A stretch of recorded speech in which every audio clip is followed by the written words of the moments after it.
এবং এটা যুক্তি না, গাছ জোরে না, বলে মাইক পাইছি দেখে আপনি বক্তা আছেন দেখে আপনি গাছ জোর দেখাই করে না, গার জোরে না, যুক্তিতে বলে এটা গায়ের জোরের কথা না, বরং এটাই সঠিক কথা, এটাই যৌক্তিক কথা।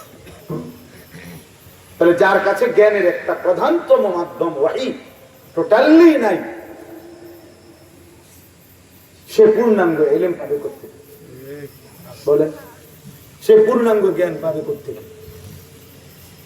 সে বৈধ অবৈধ, হালাল হারাম, জায়েজ না জায়েজ, পাক না ফাক, এটা বুঝবে করতে, বুঝবে করতে।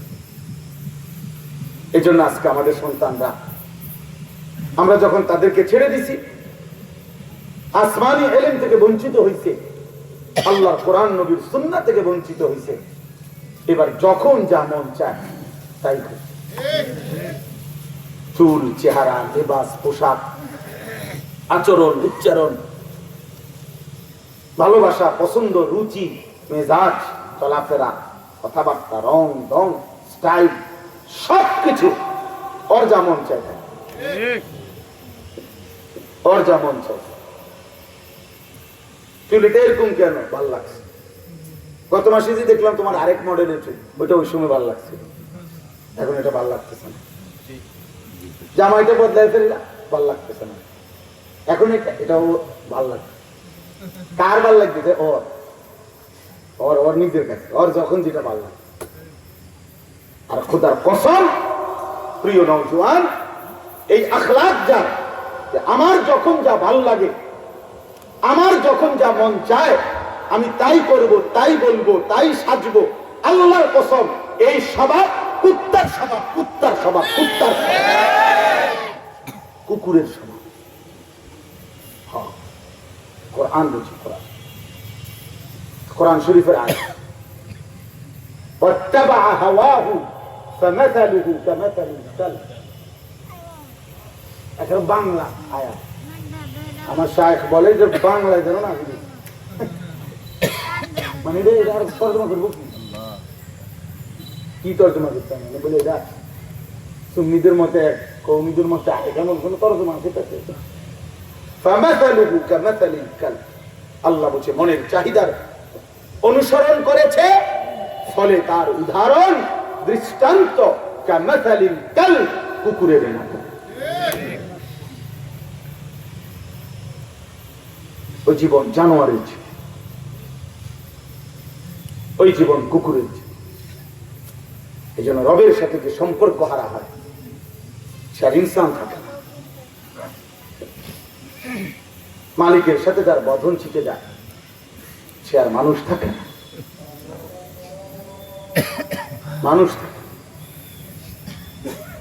ইমাম ইবনুল কাইয়িম আল জাওজিয়া রাহমাতুল্লাহ আলাইহি, ওনার একটা কাবায়ের উপরে কিতাব আছে, কিতাবুল কাবায়ের, ওইখানে আছে, উনি বলছেন শাহওয়াত, এই মনের কুপ্রবৃত্তি, শাহওয়াত, কামনা, বাসনা, যৌন চাহিদা এবং পেটের হারাম চাহিদা, অর্থাৎ হালাল হারাম বিশ্লেষণ না করে পেটে যা পায় তা ঢুকায়, আর হালাল হারাম বিশ্লেষণ না করে লজ্জাস্থানে যা মন চায় তাই করে। ইমাম ইবনুল কাইয়িম বলছে এই ধরনের গুনাহকে বলা হয় আয-যুনুবুল বাহিমিয়া, পশু সুলভ গুনাহ। এই গুনাহকে জানোয়ারের গুনাহ বলে, আয-যুনুবুল বাহিমিয়া, এটা পশু সুলভ গুনাহ, অর্থাৎ এই আচরণ পশুর আচরণ, এই আচরণ ইনসানের আচরণ। এই জন্য দোস্ত আমার, বন্ধু আমার, নওজোয়ান ভাইয়া, তার থেকে কি শিখতেছ ভেবে দেখো। পূর্ণাঙ্গ জ্ঞান কোরআনের মধ্যে, ইসলামের মধ্যে, রাসূলুল্লাহ সাল্লাল্লাহু আলাইহি ওয়াসাল্লামের সুন্নাহ। কোন একজন আলেম যদি হয়তো কারো সাথে তর্ক করে, যুক্তি দিয়ে, কারো বিতর্কে, কারো টকশোতে, কারো সাথে মুখোমুখি কথায় কোন একজন হুজুর যদি কারো সাথে না পারে, কুলাইতে না পারে, তাই বলে কোরআন এবং সুন্নাহর আসমানি ইলম বৃথা হয়ে যায় না। এটা ওই হুজুরের ব্যক্তিগত দুর্বলতা হইতে পারে, এরকম দুনিয়ার ডাক্তারদেরও এমন অনেক আছে, কমপক্ষে 10 জন ডাক্তারের রোগটা ধরতে পারে নাই, পরে এক চাইতে বড় ডাক্তারের কাছে নিচার উনি কি কি রোগ নির্ণয় করতে পারছে। কাজে ওই কয়েকজন ডাক্তারের ব্যক্তিগত দুর্বলতা হইতে পারে, এটা ইসলামের দুর্বলতা না, এটা কোরআনের দুর্বলতা। এটা মনে রাখতে, এটা মনে রাখতে হবে। আল্লাহ তাআলা কোরআনুল কারীমের মধ্যে বলছে, মা ফাররাতনা ফিল কিতাবি মিন শাই। আমি রব্বুল আলামিন এই কোরআনের মধ্যে কোনো কিছুর আলোচনা ছেড়ে দেই। ওয়া নাযালনা আলাইকাল কিতাবা তিবয়ানান লিকুল্লি শাই। আল্লাহ তাআলা বলেন, আপনার উপরে আমি কোরআন নাযিল করেছি বন্ধু, এর মধ্যে তিবয়ানান লিকুল্লি শাই, সব বিষয়ে বিস্তারিত বর্ণনা আছে। তাহলে জীবন চলার পথে ইসরাফিলের ফুঁ পর্যন্ত এমন কোন বিষয়, এমন কোন প্রশ্ন, এমন কোন ঘটনা আল্লাহর জমিনে ঘটবে না, হবে না, যার সুস্পষ্ট নির্দেশনা, দিক নির্দেশনা কোরআনে নাই, এমন ঘটনা হবে না, এমন প্রশ্ন হতে পারে না। নবী সাল্লাল্লাহু আলাইহি ওয়াসাল্লাম বলেন, আনা লাকুম মিসলাল ওয়ালিদ ওয়া আল্লিমুকুম কুল্লা শাই। আমি তোমাদের পিতার মতো, আমি তোমাদেরকে সবকিছু শিখিয়ে যাব। নবী ওয়াদা করছেন, ওয়া আল্লিমুকুম কুল্লা শাইইন, আমি তোমাদেরকে সমস্ত কিছু শেখাবো।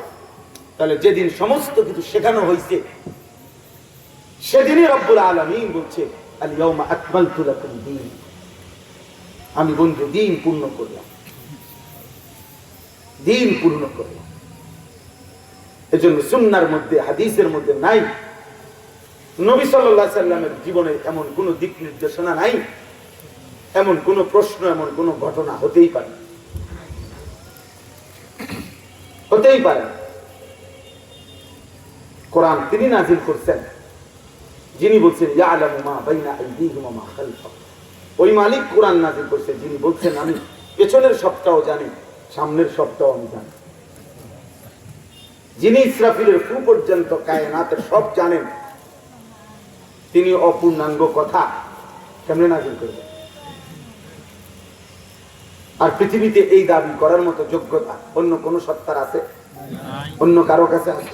অন্য কোন কোম্পানি? আল্লাহ তাআলার ইলমের সামনে, কোরআনের ইলমের সামনে সমকক্ষতার দাবি করা তো প্রশ্নই আসে। যাই হোক, কথাটা এমনি লম্বা করলাম। উদ্দেশ্য হলো এই কথা বুঝানো,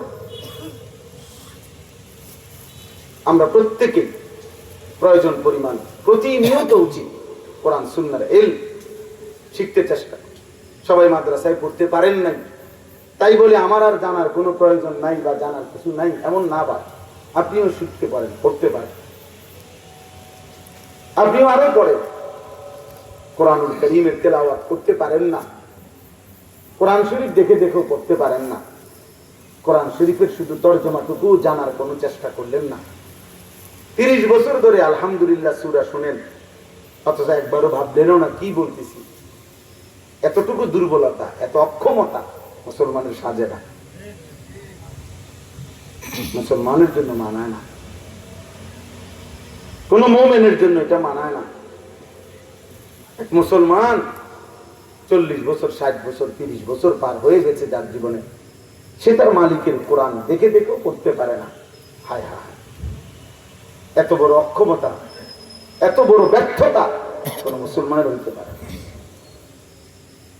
আর যারা শিক্ষিত মনে করেন নিজেরা, অথচ আল্লাহর কোরআন থেকে কোনো জ্ঞান অর্জন করেন নাই, হ্যাঁ, আপনি যেন জ্ঞানের কোনো মজাই পান না, আপনি কোনো জ্ঞানের কোনো কিছুই জানেন নাই, কিছুই জানেন। জ্ঞান সাগরে আপনি ডুবে দেন নাই, ইলমের সাগরে। এই জন্য প্রত্যেকের কাছে অনুরোধ, শুরুতে এটা বললাম, কোরআনুল কারীম শিখেন। কোরআনুল কারীম শুধু ছোট্ট বাচ্চা শেখার জন্য না, যার বয়স 90 বছর, যার বয়স যদি 900 বছর হয়, এই 900 বছরের শেষ নিঃশ্বাস পর্যন্ত আপনার আর হায়াত আছে 1 ঘন্টা 1 মিনিট, আপনার জন্য কোরআন শরীফ বিশুদ্ধ করা ফরজ। ফরজই দায়িত্ব ছিল, আপনি গাফলতি করলেন। এই ফরজ অনাদায়ের গুনাহ আপনাকে সাথে বয়েই কবরে যাইতে হবে। আপনি খামখেয়ালি করেন, আখিরাত খামখেয়ালি না, হাসরের মাঠ খামখেয়ালি না। আমরা অনেকেই আখিরাত, জান্নাত, পরকালটাকে খুব অল্প দামের মনে করি। মসজিদে টাকা 20,000 দিছে, আখিরাতের বুঝে আল্লাহর রহমতে ওটা ব্যস্ত যাইতো না, তো যাই না লোককে। যিনি 20,000 টাকা মসজিদে দিছে উনি বেহেস্তে যাইবে না, তো বেহেস্তে যাইবে কে? লোকই তো নাই। ওনার হিসাবে তো লোক একটা ভালো লোক করি, বুঝলেন?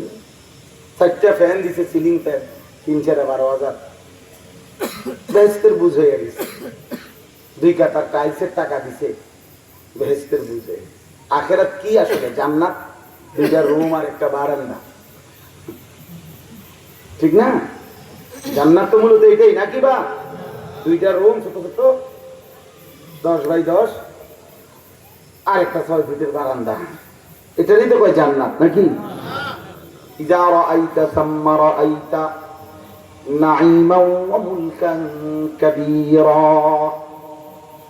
রব্বুল আলামিন বলে, আমার বান্দা জান্নাতে ঢুকবে আর জান্নাত দেখবে, নাজ ও নিয়ামত দেখবে, আবার দেখবে, আবার দেখবে, আবার দেখবে, আবার দেখবে, দেখতেই থাকবে আর বুঝবে শুধুই নিয়ামত, শুধুই নিয়ামত। আর বুঝবে ওয়া মুলকান কাবীরা, এক বিশাল সাম্রাজ্য রব্বুল আলামিন তাকে দান করেছে। ফেরেশতাকে জিজ্ঞেস করবে জান্নাতি, ফেরেশতা বন্ধু আমার, আমারে তো সব শেষে দেখলাম জান্নাতে ঢুকাইলো, আমি তো মনে হয় সর্বশেষ জান্নাতি, আমার জান্নাতটা তাইলে কতটুকু? ফেরেশতা বলবে, বন্ধু সর্বশেষ জান্নাতি তুমি, তোমার জান্নাতটাই হলো 10 দুনিয়া বরাবর। আর দুনিয়া ওয়া আশরাতু আমসালিহা, 10 দুনিয়া বরাবর, 10 দুনিয়া বরাবর। তাইলে বলেন মুহাদ্দিসিন, আউলিয়ায়ে কেরাম, উলামায়ে কেরাম, বুজুর্গানে দ্বীন, তাদের জান্নাত কত বড়? বাইজিদ বুস্তামির জান্নাত কত বড়? আব্দুল কাদের জিলানী রাহমাতুল্লাহি আলাইহির জান্নাত কত বড়? আরো ওইদিকে যান, সাহাবায়ে কেরামের জান্নাত কত বড়, কি আন্দাজ হয়? আরো সামনে যান, খোলাফায়ে রাশিদিনের জান্নাত কত বড়? এবার আরো আগান, আম্বিয়াদের জান্নাত কত বড়? এবার আরো আগান, মুহাম্মদ আরবি সাল্লাল্লাহু আলাইহি ওয়াসাল্লামের জান্নাত কত বড়? সুবহানাল্লাহ। অতএব এত বড় বিশাল সাম্রাজ্যের জান্নাত, আর একটু কষ্ট করতে হবে, আর একটু ফিকির করতে হবে। এত মামুলি আখিরাত না। আমার শায়েখ আল্লামা মুফতি মুশতাকুর নবী কাসেমি হুজুর সবসময় বলে যে, রে বাপ, হাসরের মাঠ শ্বশুর বাড়ি মামুর বাড়ি না, হাসরের মাঠ ওই মাঠ 1.25 লক্ষ আম্বিয়া, আদম থেকে মুহাম্মদ সাল্লাল্লাহু আলাইহি ওয়াসাল্লাম, এই 1.25 লাখ আম্বিয়ায়ে কেরাম পর্যন্ত যে মাঠের ভয়ে দিবানিশি কাঁদছেন, চোখের পানি ফেলছেন, ওই মাঠের নাম হাসরের। তুমি কি? আমি কি? কোরআনুল কারীমের মধ্যে আছে, ইব্রাহিম আলাইহিস সালামের মতো নবী আল্লাহ তাআলার কাছে দোয়া করছে। ইব্রাহিম নবী, রব্বি লা তুখজিনি ইয়াওমা ইউবাসুন ইয়াওমা লা ইয়ানফাউ মালুন ওয়ালা বানুন। ইব্রাহিম নবী বলছে, রব্বুল আলামিন, আমি জানি আমি আপনার বন্ধু, আপনি আমাকে ইমাম বানিয়েছেন, বন্ধু বানিয়েছেন, জীবনভর পরীক্ষা দিয়েছি, আপনি আমি জীবন দুনিয়া থাকতেই আপনি আমারে অনেক পুরস্কারের ঘোষণাও দিয়েছেন, কিন্তু এরপরে তো রব্বুল আলামিন সব কিছু জানা সত্ত্বেও মাওলা বড় বেশি ভয় হয় ওই হাসরের মাঠ। সেদিন হাসরের মাঠে কবর থেকে যখন উঠাবেন, আমি ইব্রাহিমকে বেইজ্জতি কইরেন না, লা তুখজিনি। এক ওয়াক্ত নামাজ যার কপালে জোটে নাই, তুমি বন্ধু কেমনে দাঁড়াইবা?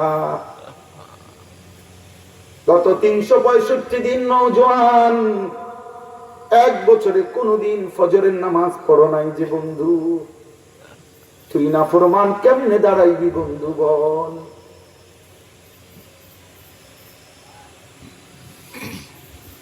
কেমনে দাঁড়াই বাবা? 365 দিনে কোনদিন একদিনও ফজরের নামাজ পড়লা না, কোনদিন জানলাও না ফজরের আজান কখন হয়, কোনদিন জানলাও না সুবহে সাদিক কখন হয়। কেমনে দাঁড়াইবা? আল্লাহর নবী সাল্লাল্লাহু আলাইহি ওয়াসাল্লাম বলবেন, উম্মত 23টা বছর রাত দিন যেই নবী আমি কেঁদেছি তোর জন্য। নবী বলবেন, উম্মত এমন রাত গেছে এশার পরে দাঁড়িয়েছি, ফজরের আজান পর্যন্ত এক দাঁড়ানোতে চোখের পানি ফেলছি রে উম্মত। হাত্তা তাওয়াররামাত খাদামাহু। আম্মা জান আয়েশা বলেন, সারা রাত এত লম্বা কান্না, নবী কাঁদছেন, এত লম্বা দাঁড়িয়েছিলেন, আল্লাহর নবীর 2টা পা মুবারক ফুলে ফুলে গেছে।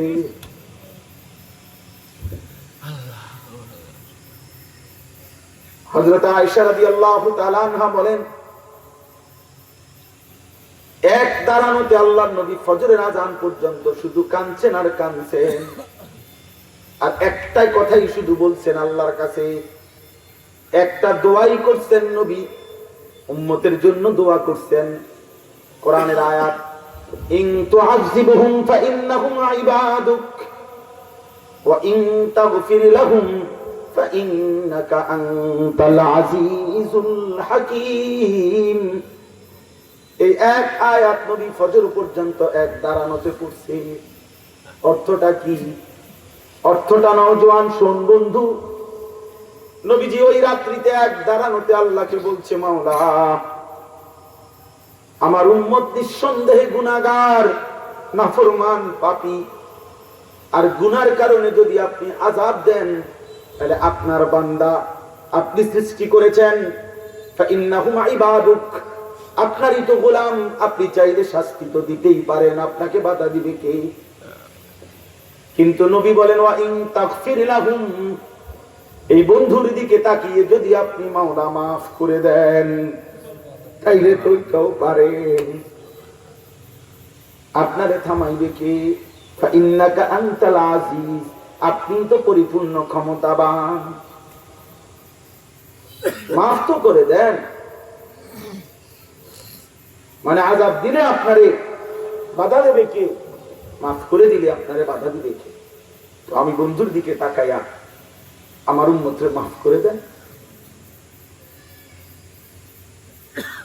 এত বিপুল পরিমাণ যিনি কাঁদলেন, হায় নওজোয়ান, এক ওয়াক্ত নামাজও পড়ো না, সারা রাত নারী ছবি, মোবাইলের অস্থির দৃশ্য, জিনা ব্যভিচারের দৃশ্য, উলঙ্গ নাচ গান, এই জিন্দিগি হইল?